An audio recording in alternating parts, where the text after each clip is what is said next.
Hey lovelies, and welcome back to my channel. New nail alert. Before we get started, y'all like my nails? I love them. It's real different shape, different length. So today's video is going to be on how I achieved a 4.0 this past semester and how you guys can also achieve a 4.0 this semester in case you weren't able to last semester. But before we get into the tips that I use that I'm going to give to you guys, please make sure you guys give this video a big thumbs up, comment, subscribe, and of course share this with your friends. And yeah, also let me know if you guys would like me to continue recording in my bathroom. I think the lighting is better in here than out there in my actual room, so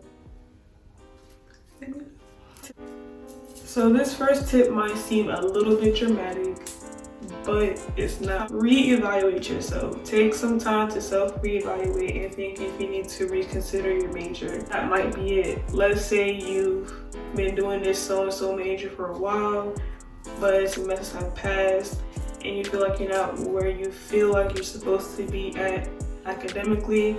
I went through my own process with that when I was a biology major, and I came to the conclusion that maybe this is not for me. What may be for others might not be for you. What people could be getting straight A's on, you're struggling to even get that. You're even grateful to even get a C. So it's one of those situations where a lot of college people get into, oh, they feel like it's too late in their career to change it. Look, I was going into my 4th year dealing with this changing my major thing. I'd rather do that than drop out or continue to go through this major and keep on failing. So number 2, which is basically surrounded around the topic of time management. Get yourself an academic planner. I have one myself. Here it is on split screen.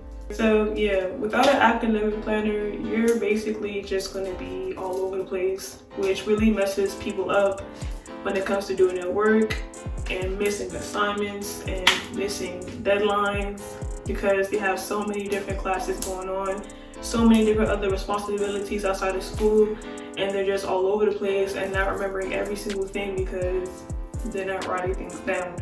And not just plan out your academic life, also plan out your personal.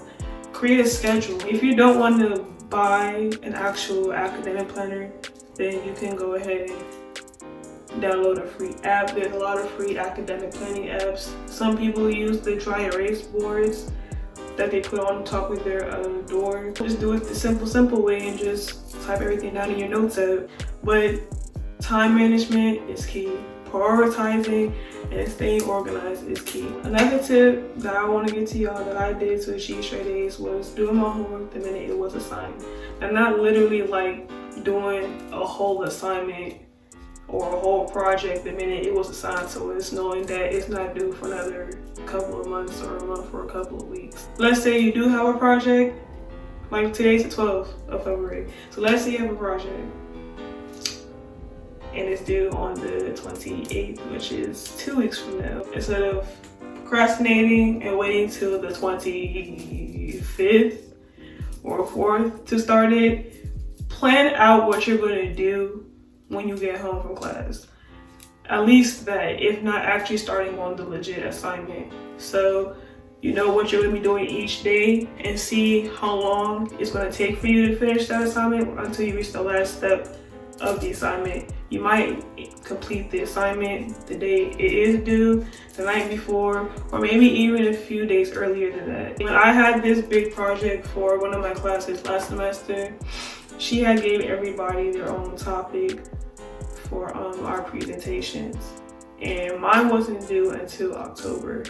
Mind you, it's still early in September, so I had finished even before the 20-something of September. It was still in the teens, like 18, 19, when I finished my project.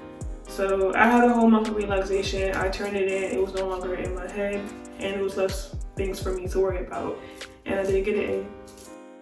Procrastination is not in our vocabulary this semester. This next step is kind of cliche, but you gotta study. Not cramming There is a difference. Not cramming. Cramming is not straight A energy. You have to actually study. Now, I'm gonna be honest, I didn't, like study. I didn't do that every day. I'm not a big studier. I study when I feel like I need to, but don't be like me. Don't. I just know how to do this stuff, period.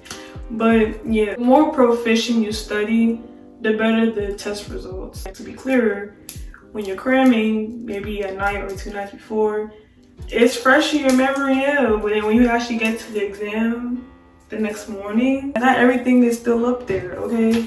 But when you study this material over and over for a minute, maybe for a week and a half, for example, then by the time you review the night before, it's literally just you reviewing, not really studying at that point. So then when you actually do go in the next day and take your exam, you have a high B, A, whatever, you pass. No cramming, because that's not enough vocabulary. I would recommend studying about 2 to 3 hours per day. Like I said, I'm not the type to study every single day. But if you know, like in a month in advance, for example, that you have a test coming up, don't study that week of. Don't wait for 3 weeks to pass, then you want to start studying. If you don't want to study right away, at least do it 2 weeks prior, because 2 weeks is a long time to study for an exam. So at least 2 weeks.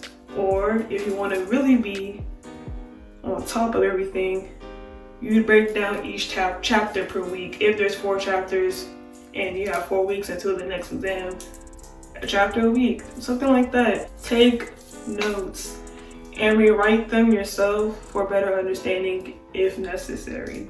Notes really do go a long way. And I know we have some of those teachers where, they be like, oh, you don't need to write down anything. Oh, I'm just talking. Oh, this won't be on the exam or the quiz. They're lying. It's college, okay? It's going to be on the exam. It's going to be on the quiz. It's going to be on whatever they say it's going to be on. Don't believe them. Write it down. And if you don't understand what they're saying in class, like the previous step, study. So when you finally understand the material, once you looked it over yourself, then if you really feel like you need to, you can go back to your notebook and rewrite those notes to help you with better understanding. And then review the notes, study the notes for that quiz or exam coming up. Straight A energy. Another thing that I did was communicate with my professors. Go visit them during their office hours. If they're the type where you have to make an appointment before seeing them, make that appointment. If you're not the type to go to their office hours, or if you just feel like you don't want to get up and go drive back to campus just to talk to a professor and you're not knowing for sure that they're in their office or not, you can just go ahead and email them. Emailing is my personal favorite way to get in contact with my teachers. For me, some people like to go see them face to face, which is understandable. But I only really need to do that if I really feel like they're taking too long to respond, or I know they're not going to respond on time, things like that. Then yeah, I would recommend you going to see them face to face. This is something I always do and I've been doing since I was a freshman in college, but print out your syllabi and keep it for the whole school year. Just because they go over it the first day or the first week of class, don't mean after that first week or first day it's irrelevant. You already know what usually be in the syllabi, the grading system, guidelines for each different type of assignments your teacher gives, classwork, homework, assessments, whatever, course objectives, how to contact them, the course schedule, so you know what to do for each week. You're going to need to make sure you're on top of all of those things for the remainder of the school year in case you forget. So keep that syllabus. Step number 8, reach out to your classmates. They actually are a resource at times. I'll give you guys an example. It was one of my classes from last semester. It was Sociology 201. And every single time we would have an exam. I talked about this in one of my other vlogs in the past. But every time we would take an exam for that class, I always ended up with a D. Like every exam, I had a D. I was really good on the classwork, with the homework, but when it came to actual assessment, I got a D.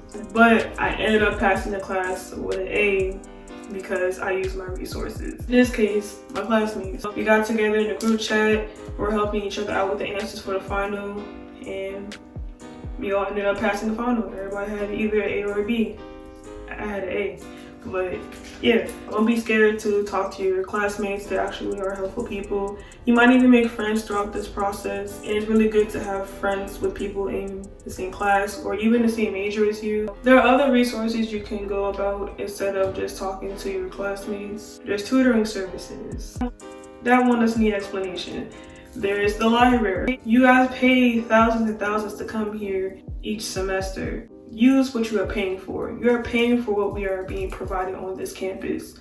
So whatever you can do to make sure your grade goes up or stays up, utilize them. Tip number 9, cut off all distractions, especially when it comes to spring semester. The weather gets warm all over again. Summer is creeping up on us right before we go home for the summer. So it's going to be a lot of outside events or just events period, parties, kickbacks. Not saying not to go, but don't ditch your work to go. I have this mentality where if my homework is not done, if my work is not done, I'm not going. Don't let it, like your friends come in your ear and persuade you to come out knowing you dang well have something due at 11:59, or you have a whole 10-page paper due in a couple of days and you just finished page 1, the cover page. I'm not saying cut your friends off. Don't reach out to them when you know your ish is not together, because at this point you're just bringing the distraction onto you on purpose. Any moves that's going on, any friends that's trying to distract you from doing your work, tell them no. Procrastination is not in our vocabulary. Do your work first and then you can go have fun. Work hard, play later. That's how it be, period. And the very last tip, tip number 10, do not stress yourself out. Stressing yourself out will really be in the way of you achieving them straight A's. Repent that stress. You don't need it. When you are stressing out, your mind is completely frazzled. And with your mind being completely frazzled, how can you focus? If you follow these previous tips, you're going to be straight. Those are all my 10 steps. Thank you guys so much for watching. Like this video, comment, subscribe, and until my next video, bye guys.